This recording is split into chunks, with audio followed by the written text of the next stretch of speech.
6-9 la matinale, chronique internationale. Chronique internationale. La chronique internationale, c'est avec Linda Bebsa en direct d'Alger, chaîne 3. Linda, bonjour. Bonjour. Emmanuel Macron, président élu au plus faible scrutin, estime que l'Algérie a perdu son honneur en décidant de juger Boualem Sansal. La vilaine ingérence du chef de l'État français dans les affaires d'Alger lui permet d'occulter sa compromettante proximité avec un gouvernement de délinquants ramassés à coups de pelle. En France, le dernier sondage en vogue nous dit que 9 Français sur 10 estiment que les responsables politiques et économiques français sont corrompus.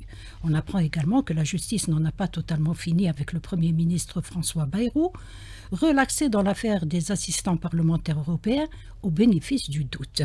Le parquet avait requis contre lui 30 mois de prison avec sursis, 70 000 € d'amende et 3 ans d'inéligibilité avec sursis pour complicité par instigation de détournement de fonds publics européens. Le haut-commissaire Duplan, proche du président français, a été soupçonné quant à lui d'avoir été le décideur principal d'un système frauduleux ayant consisté entre 2005 et 2017 à utiliser des fonds européens pour rémunérer des assistants parlementaires qui travaillaient en réalité pour des organisations en France. Autre procès, celui requis contre Rachida Dati pour corruption et trafic d'influence. Dans le cas d'Aurore Berger, la justice a été saisie pour faux témoignages. Manuel Valls, le plus à droite que l'extrême droite, a été condamné pour financement irrégulier de campagne en Catalogne, en Espagne, d'où il a été éjecté. Véronique Louwagie, la nouvelle ministre chargée du Commerce, a été condamnée pour licenciement abusif. Le ministre des Transports, Philippe Tabarot, est sous enquête pour un poste grassement rémunéré à la mairie de Canet.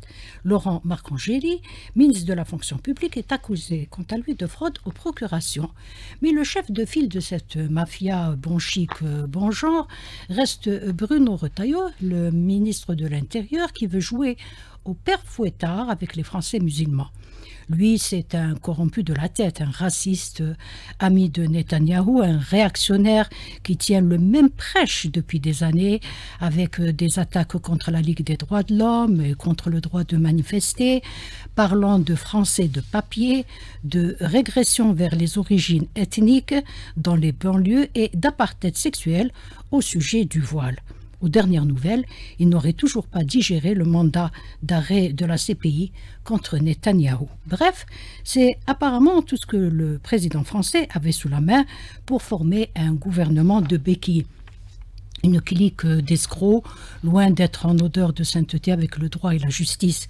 Voilà donc un président qui n'a même pas osé laver l'honneur de la France quand Israël a battu et humilié 2 de ses gendarmes plaqués au sol comme des malfrats et qui se permet aujourd'hui d'insulter la souveraineté d'un pays indépendant qui n'a pas à lui demander l'autorisation de juger un de ses contribuables. Son gouvernement est tellement avarié que le pape a préféré aller humer l'air de la Corse que de rejoindre le président français à Notre-Dame de Paris.